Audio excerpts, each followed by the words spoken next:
Hanımlar beyler, Raskas'ın yeni bölümüne hepiniz hoş geldiniz. İsmet, sen de hoş geldin. Hoş bulduk Okay'cığım, nasılsın? İyiyim, sen nasılsın? İyi, yine aramıza girdi 3585 kilometre, canım sıkkın. Vallahi öyle ya, gittin buralar bir garip oldu. Gene de geçtik kamera karşısında böyle boşluğa bakarak konuşuyoruz ya. Hayda, dram çıktı. Ben laf atayım dedim, şu an içim vuruldu. Canım benim, hemen geleyim. Tek yapman gereken pgs.com muydu? flypgs.com. Kardeşine bir bıçak eti gönder. Şöyle yapalım, tekrar seyircilerimize de seslenmiş olalım. Tabii biz alıştık podcast'ten böyle konuşmaya ama hanımlar beyler, Raskas'a hoş geldiniz. Nostradamus'un tırt kehanetleri yerine Raskas'ta İsmet ve Okay'ın gerçek kehanetleriyle buluşmak istiyorsanız bizi takip etmeye, abone olmaya devam edin. Abone olun, takip edin. Artık minimum YouTube cümlesi. Bunlara da alışacağız artık. Bence Görünmeye tamam, biraz görünmeye alışıyoruz. Evet, biraz işi ciddiye bağlayalım. En kıymetlisi, yorumları atlamayın. Yorumlarla müthiş muhabbet akıyor. Lütfen devam, daha da artarak devam. Eleştirin, yorum yapın. Genelde benden kaynaklı yanlış hatırlanan, yaşımdan mütevellit diyelim, düşük hafızamdan, B12 ve D vitamini eksikliğinden muzdarip bir yetişkin olarak yaptığım karıştırmalarla ilgili, düzeltmelerle de ilgili yorumların devamını bekliyoruz. Ben özellikle artık zaten bir önceki bölümde şey yaptım, altyazı geçmeye başlayacağım artık yani. Ama altyazı şey değil mi? Düzeltmene tekzipten yorulup şey yazacaksın değil mi? İşte konuğun daimi hızlı hızlı geçenler var ya, bu ürün reklamları. Geçen hafta şeyle başladım. Ürün yerleştirmesi vardır. Bu ürünki yaşı ve bazı yaşlılık belirtileri gereği birçok hata yapmaktadır. O ayrı, onu bölümün başına gireceğim. Bir de geçen hafta mesela İngilizce kelimenin Türkçe karşılığını yazarak başladım falan şu böyle. an çok kötü. Çok sert. Yani bel altı vurdun. Bundan topluca özür dilerim ya. Bir seferde özür dilerim. Affedin ne olur. Yapmamaya dikkat ediyorum ama maalesef yapıyoruz. Bir aylık aranın arkasından Azerbaycan'da geri döndük. Bu gala Gaçlı Gala'yla girdik zaten. Her zamanki gibi klasik artık. Klasikleşen Azerbaycan Grand Prix yarış haftası intromuz bizim. Bu gala Gaçlı Gala. Okay'cığım hemen Senden de geçen hafta ben cıvıtacağım. Senden Lütfen. de geçen hafta yaptığın kırmızı balık dansından sonra bu gala Gaçlı Gala dansını bekliyor arkadaşlarımız. Öyle yorumlar aldık. Peki ben de dans yerine kendi wild card'ımla, kendi daimi konuk wild card'la kendi cıvıtmama konuyu çekeceğim. Çünkü başka bir dansım yok arkadaşlar. Ben düğünlerde de kırmızı balık dansı yaparım. Bilen bilir. Bu gala Gaçlı Gala derken bu hafta Met Gala vardı. Met Gala'da Dua Lipa'yı gördünüz mü? Deyip Ben görmedim. Ben görmedim. Ya biz buradan baya şok. Magazine şok flash. Tavsiye ederim. Maşallah, Allah sahibine başlasın. Madem magazinle girdik o zaman Alonso'nun da Taylor Swift'le olan ilişkisini konuşalım isterim. İşte bu. Sen mi konuşmak istersin? Kıymetli izleyicilerimiz, kıymetli dinleyicilerimiz zannediyor, sanıyor ya da ihtimal vermiyor ki biz bunları planlı yapıyoruz. Hayır, sadece uzun yılların verdiği dostlukla paslaşarak buralara getiriyoruz. İstediğim magazinsel seviye buydu. Ey Taylor Swift. Adını 3 defa işte yaşlılık no 1 bu bölüme ait. Adını 3 defa ezberlemeye çalışsam da bölüm başı. Şu an tabii ki unuttuğum üzere sevgili kıymetli ex yengemiz, Avusturyalı F1 yayıncısının spikeri Alonso'nun eski partneri hanımefendi. Çok severdik. Onu çok ben de unuttum şu anda, evet. Ya ben bir de Okay bir de burada idman yaptım ya. Yani hiç şey yok. Neden Raskas amatör bir proje olarak kalacakın kanıtıdır yani. Asla bu işi profesyonel yapamayacağımızın. Ben o çift olarak görmekten, ki geçen yaz tatili paylaşımlarını çok keyifle takip etmiştik. Çok üzgünüm o ilişki bittiği için. Bir de üstüne bu popüler kültür paylaşımı. Hiç ihtimal vermiyordum. Yarış arasındaki gevşek İspanyol medyası spekülasyonlarından diye düşünüyordum. Ta ki Aston Martin resmi hesabının Bakü GP'ye özel paylaştı.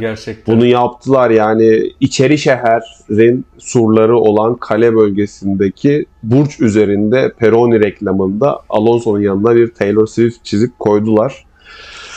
Yani buna da mesela bak, buna da bekliyoruz Okay'cığım. bölüyorum ama buna da alış mesela. Sen bunları anlatırken ben görselleri koyduğum için tekrar görseli anlatmana gerek yok mesela. Hani bak bir bilgi geçeyim sana burada. Görsel No Kolaylık 1, olsun diye söylüyorum. görsel No 2. Tabii tabii. Evet, ben Aynen hala öyle. şeydeyim. Birinci TRT videoyu alabilir miyiz? TRT radyosu seviyesinde, radyo tiyatrosu seviyesinde hem yaşımız hem de deneyimlerimize istinaden gördüklerimizi söylem üzerinden aktarma sanatını katletmekle meşgulüm. Güldük, eğlendik. Bir yarış olmuş bu hafta diyorlar. Konuşacağız mı? Evet evet, geldik yarışa. Şimdi bu çok ilginç şeyler var. Hani olaysız bir yarış haftası diye lanse ediliyor. Hani çok sıkıcı bir yarış haftası diye lanse edildi ama tabii bir sürü magazinler olayın ışığında biz gene bu yönden ilerleyeceğiz tabii ki.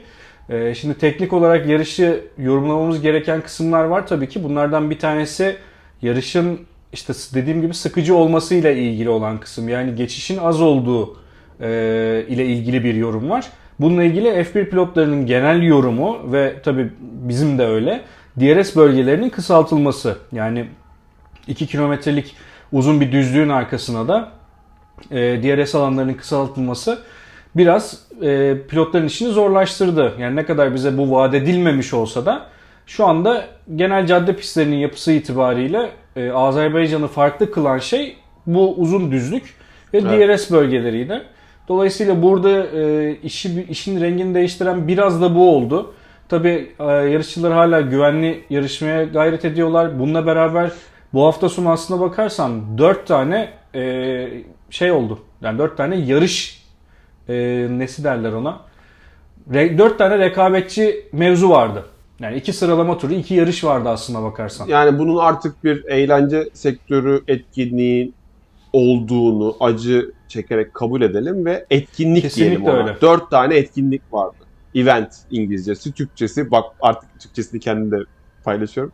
4 tane etkinlik verdi. Ne acı ki ama evet maalesef öyleydi. Buyur abi. Yani bu biraz para kazanma üzerine kurulan sistemin olduğunu bir kez daha gösteriyor bize aslına bakarsan. Burada öne çıkan şeylerden bir tanesi Perez'in performansıydı. Perez kariyerindeki 6 zaferin 5'ini cadde pistlerinde aldı. Evet. Ve artık yavaş yavaş onun da cadde kralı lakabına doğru gittiğini görebiliriz. Burada ilginç şeylerden bir tanesi sıralama turlarındaydı sanırım. Sprint'te Verstappen ve Russell'ın olayı. Hemen onunla başlamak istiyorum. Çünkü en önümüzdeki magazin olaylardan bir tanesi o. Ona Kronolojik sırayla başlamadan gelecek bir olursak bölebilir miyim Okay'cığım ya? Çünkü tabii. ilk başta yaptığın yorumla ilgili ama onu hemen headline'a koyalım lütfen unutma. Ben yorumumu bitirince lütfen oradan devam et. İlk Tabii. baştaki girizgahına ilgili bir şey eklemek istiyorum. Sıkıcılık, DRS'lerin kısaltılması, uzatılması işte yine safety yani güvenlik kaygılarıyla vesaire. Birkaç sevdiğim gerçekten sporun saf spor haliyle bu motor sporunun ilgilenen ve tam da bu gerekçeyle son dönemde F1'den uzaklaşmış birkaç yazar ve ne diyeyim sosyal medya ya da medya kuruluşu var diye. Benim birkaç tane şahsi favorim herkesin vardır. Bazılarının Raskas'tır. E, Bunu Okay bile sevmedi bu yorumu. Yo, çok hoşuma gitti benim. Aa. Yani bizi dinleyenleri biliyoruz. Yani James Allison göreve dedik, geri geldi. O zaman şöyle diyelim mi? Favori motor sporları medya kuruluşu. Bak. Şöyle bir dik otur. Medya kuruluşu İleri Raskas gidiyorum, bak. olanlardan like yağmuru, comment yağmuru bekliyoruz falan. Şu an ileri gidiyorum. Raskas Liberty Media'ya yön veriyor falan böyle. Tamam burada ben hemen konuma geri dönüyorum müsaadenle. Velhasıl Delirdik. herkes delirdi bu hafta sonu. Yarışsızlık kafamıza vurmuştu. Sıkıcı yarış, cruiser yarış iyice canımı sıktı diyeyim. Neyse çok dağıttım. Yorumum şu. DRS'ler, geçişlerin azalması vesaire benim saygınlığı, sporun ruhuyla ilgilendiği için saygınlıkları, bende çok büyük saygın olan birkaç powerhouse yani ne diyeyim medya yön veren, narratif oluşturan yani gerçekten makale yazan, yön veren yazarların ortak yorumu şu ki ben de bunu okuduğum anda aklıma şu geldi. Belki seveceksin aklıma gelen analojiyi. Artık kurcalamayı komple özümüze mi dönsek? Çünkü kurcaladıkça batırıyoruz bu sporu gibi özetlenebilecek bir yorum. Benim aklıma şu Ya geldi. evet. Her gencin hayatında, teenagerlık döneminde, ilk gençlik yıllarında belki biraz geç bir noktada şöyle müthiş bir fikir aklıma gelir. Bir dakika ya. Ben neden işte birkaç haftada bir berbere para kaptırıyorum? Ben bunun yerine tıraş makinesi alayım. Kendim evde hallederim ben bunu diye başlayan serüven genelde şöyle biter Okay'cığım. Katılır mısın bilmiyorum. Kestin. Bak şuradan kestin. Tamam. Tası koydun sefer tasını. Kestin. Biraz yamuk. Şuradan biraz alayım. Bu sefer burası yamuk. Buradan biraz alayım falan. Çok geçmeden birkaç sahne sonrasında ben ne yaptım? Neden şey yaptım? Koşarak berbere gitme ve 3'e vurdurmayla biten en azından erkekler için böyle bir değil mi? Tabii tabii. Deneyim var. Hepimiz yaşadık. Sonra Hepimiz dersimizi yaşadık alırız. bunları. Dersimizi alırız deriz ki bu işi ehline bırakalım. Tam bu yaklaşımla DRS koyalım. Ama işte araçların çekişine üstten basma değil alttan vakuma tabandana verelim. DRS'leri şöyle yapalım. Kanat açılma sinyalinin işte çizgiye ön teker bastığında değil de arka teker çıktığında yapalım. İşte hakemin bunda sözü hakkı olsun olmasın. DRS bu sefer ne oldu? Güvenlik önlemi şey yapalım. Bütün dizayn değiştirelim, geçişleri artıralım. Bu arada dikkatli dinleyicilerimiz, izleyicilerimiz hatırlayacakları sezon başı bölümümüzde testler sonrası, Barcelona sonrası ilk Bahreyn'liydi. Bahreyn değil mi? Evet. Bahreyn'de geçen seneye göre %30-35 daha fazla geçiş olduğunun sayısını paylaşmıştık. Bugün itibariyle kümülatif olarak sezonun geldiği bu noktada baktığımızda geçişler en iyi ihtimalle geçen seneki kadar ki aslında daha az. Dolayısıyla şuraya bağlayacağım. Berber analizini yapmamın nedeni bu. Bu saygı duyduğum medya kuruluşlarının ya da makalesini okuduğum yazarların da söylediği şu. Biz kurcaladıkça ileri değil geri gidiyoruz. Belki de tekrar saf aerodinamik dizaynlara ve DRS'siz vesairesiz gerçekten sadece saf sürücü yeteneklerinin kapıştığı bir düzene dönmeli miyiz? Şu andaki gündem konuşulan Verstappen buna benzer bir şey söyledi Verstappen. Ama bu. yani Senin sözünü böldüğüm hafta sonu başında 4 etkinlik uygulaması da bunun için. Değil mi? Aslında yani o da bir evet parçası. evet. Ya tabii. Verstappen buna benzer bir şey söyledi ve şey dedi. Yani buna benzer değil mi? Şu anlattığın analojiye benzer değil ama işte bütün araçlar aynı olsun, şoförlüğü görelim gibi bir şey söyledi ama düzeni bozan zaten kendisi. Yani şoförlük dememiştir kendisi dediğim Red Bull yani. Pilotaj demiş olabilir. Çeviri hatası diyelim. Valla şimdi şöyle bununla ilgili tabii birçok yorum var. Toto Wolff de yine yeni sprint modeliyle ilgili bekleyip görmek lazım dedi. Zannediyorum 7. sprint yarışı bu. Neyi bekleyeceğiz, neyi göreceğiz? Yani işte sürekli kural değiştiriyorlar ya, sezonun da başında açıklanan sprint kuralı da bu değildi. Sonradan tekrar değişti. Yani işte Cuma ile Pazar birbirine bağlantılı. Cumartesi başka bir şey falan ama yani şimdi sprinti tekrar anlatıp kimsenin kafasını patates etmeyelim burada. Çünkü bizim de hala tam kafamıza oturmuş değil yani de. Bölebilir miyim? Böyle. Bir hafta sonunu basic, çok standart bir fana anlatmaktan sen imtina ettin az önce. Çünkü kafalarını patates etmeyelim diye. Burada dur abi. Burada biz içeriği kaybettik işte.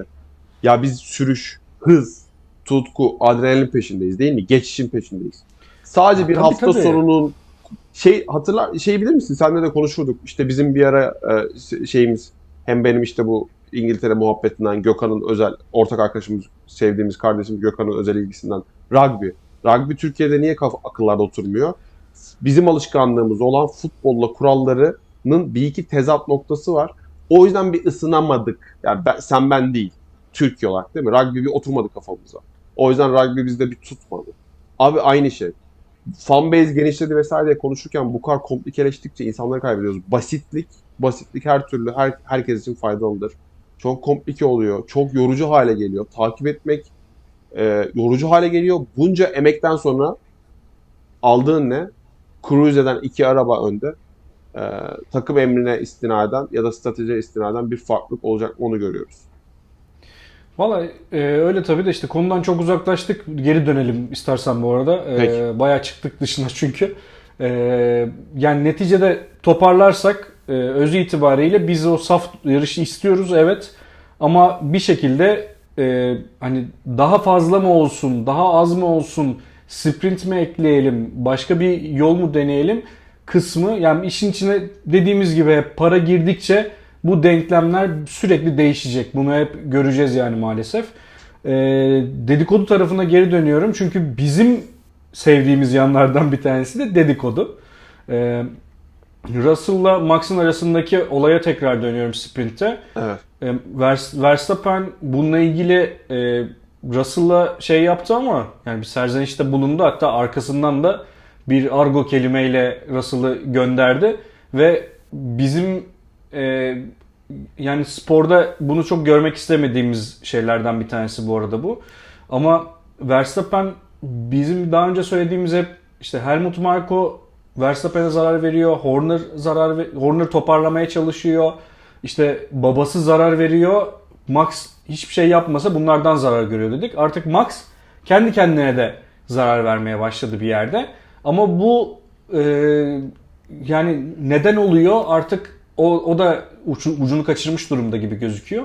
Bununla ilgili çok şöyle bir örnek vereceğim. Yine konu dışına çıkacakmışız gibi olacak ama spor ahlakıyla ilgili bir şey bu. Geçtiğimiz günlerde Giannis Antetokounmpo'nun Miami Heat'e elendikten sonraki bir röportajı var ve 2 sene üst üste aynı adam aynı soruyu soruyor. Başarısız mısınız bu sene diye.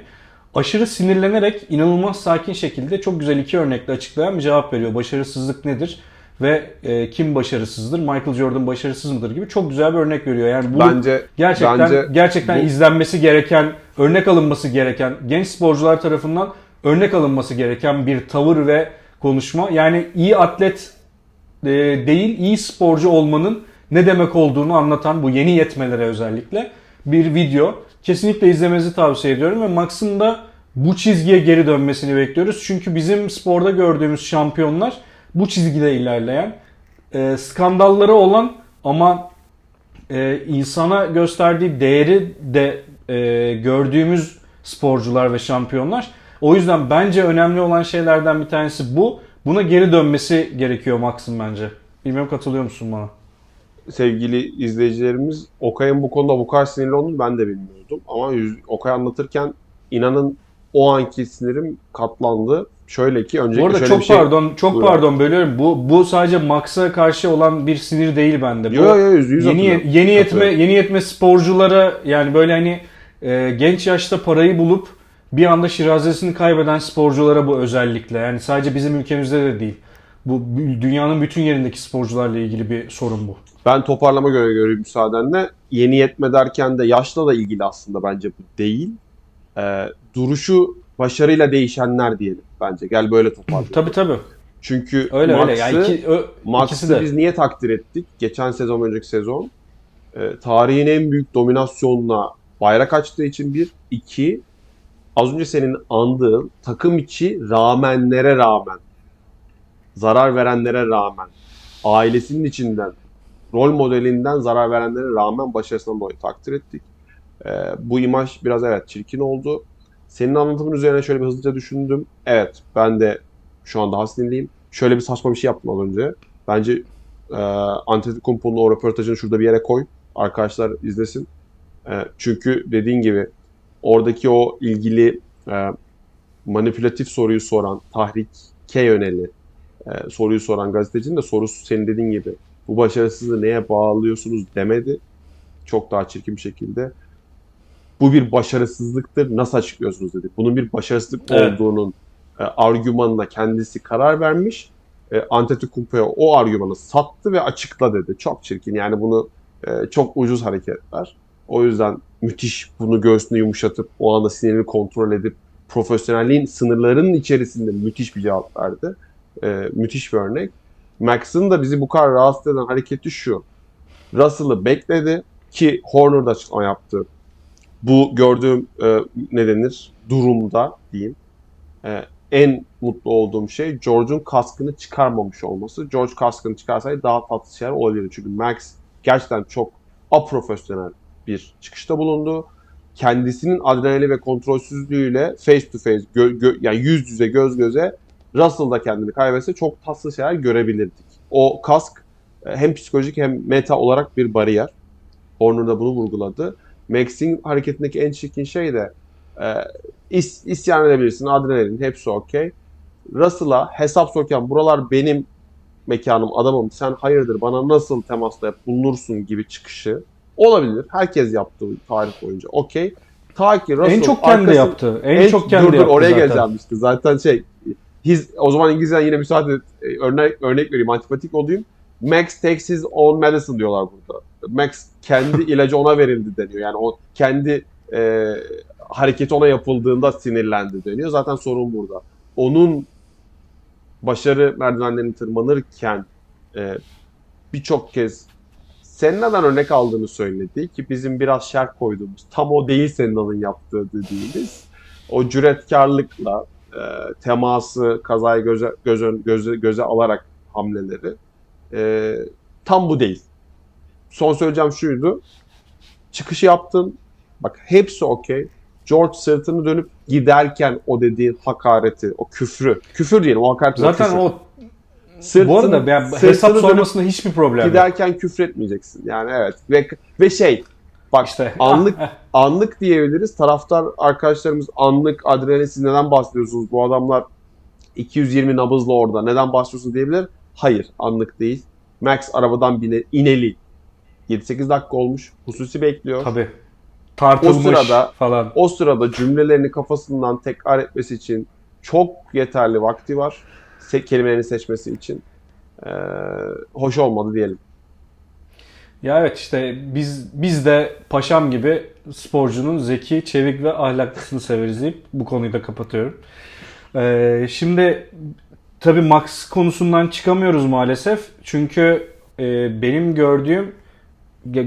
duyduğum daha doğrusu sprint bittikten sonra Christian Horner'ın Max'a şöyle bir açıklaması var.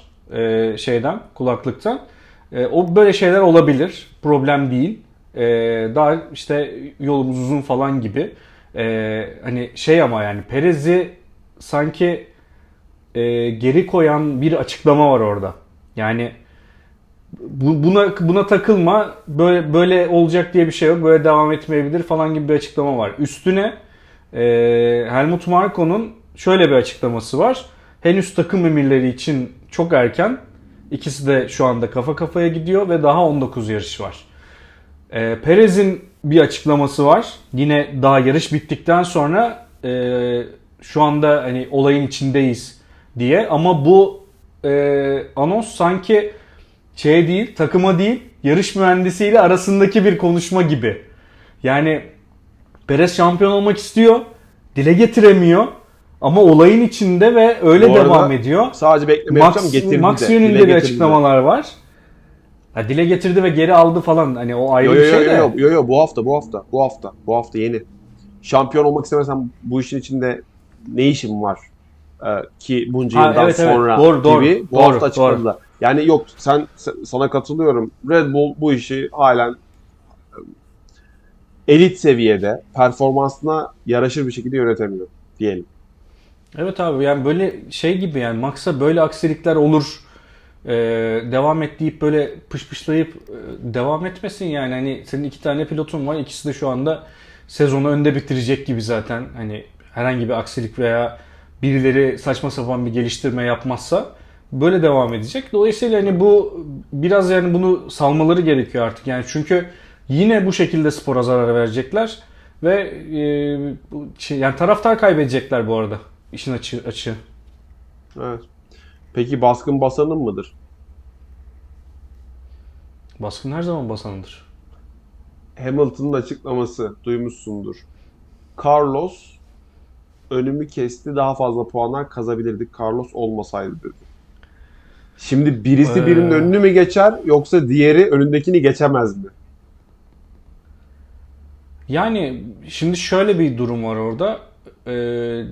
Düzlük hızı ve cadde pisti performansı iki farklı şey olduğu için, bu ikisi de bu pistte olduğu için nihayet yarışa döndük ya. O kadar uzun zamandır yarışla ilgili bir şey konuşmuyorduk ki Formula 1 ile ilgili.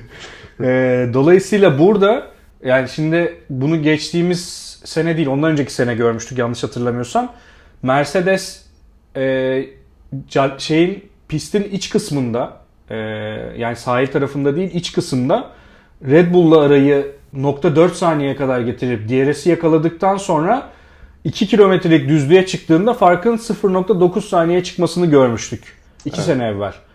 O yüzden Hamilton'ın bahsettiği şey bu olabilir sadece. Yani aklıma tek gelen şey Hamilton'ın bu. Onun haricinde burada, yani kaçan çok iyi kaçtı ya da kaçan çok kaçtı. Ya Lewis, ya canım benim. Benim Ya, bu programda sana reis demişliğim de var da. Kaçan kaçacak zaten. ya Adı üstünde kaçan. şöyle Fiilin burada isim hali. Kaçmaktan türeyen kaçan. Yakalayacaksın. Yakalayacaksın.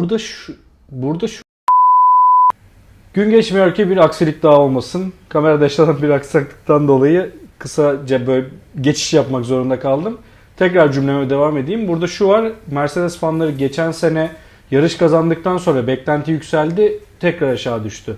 Şimdi önceki yarışlarda da böyle bir şeyler gösterildi, düştü, gösterildi, düştü. Geçen hafta Mercedes böyle bir sonuç aldıktan sonra hiçbirimiz böyle bir yükselişe geçmedik.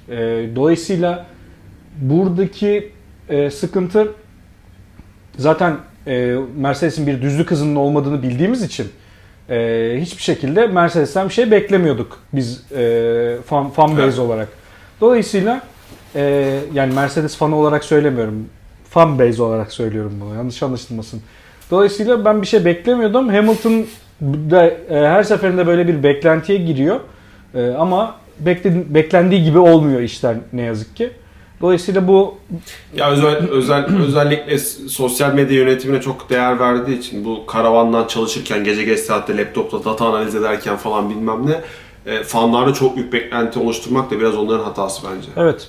Şeye geçiyorum hemen. Şimdi hızlıca toparlayacak olursak programı da biraz. Ben uzattık Ben toparlayalım. bir ay evvel şöyle bir notum var. Hatta program notlarında da görürsün sen. Medyada Leclerc-Hamilton takası ısıtılmaya başlandı diye bir şeyim var benim, notum var.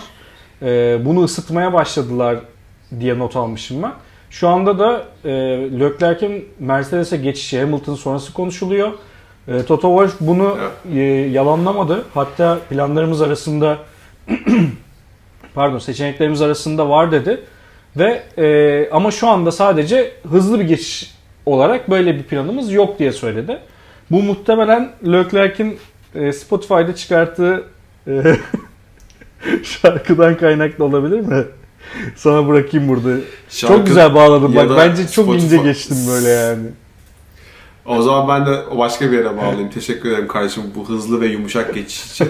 Tam da bu yeni Leclerc yarış arası çıkışından mütevellit bence bu planlarda bir değişiklik olabilir diyeyim. Çünkü yani biliyorsundur biraz müziğe de düşkünüm. Kendim de amatör olarak yapmaya çalışıyorum. İnan amatör olarak bir müzisyen olmaya da gerek yok.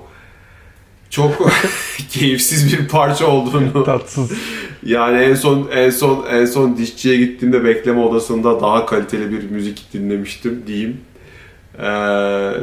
Ya şu an ChatGPT'ye bana işte dişçi bekleme salonu müziği yapar mısın desek sanki bence biraz daha kalitesini yapabilir diyebilirim.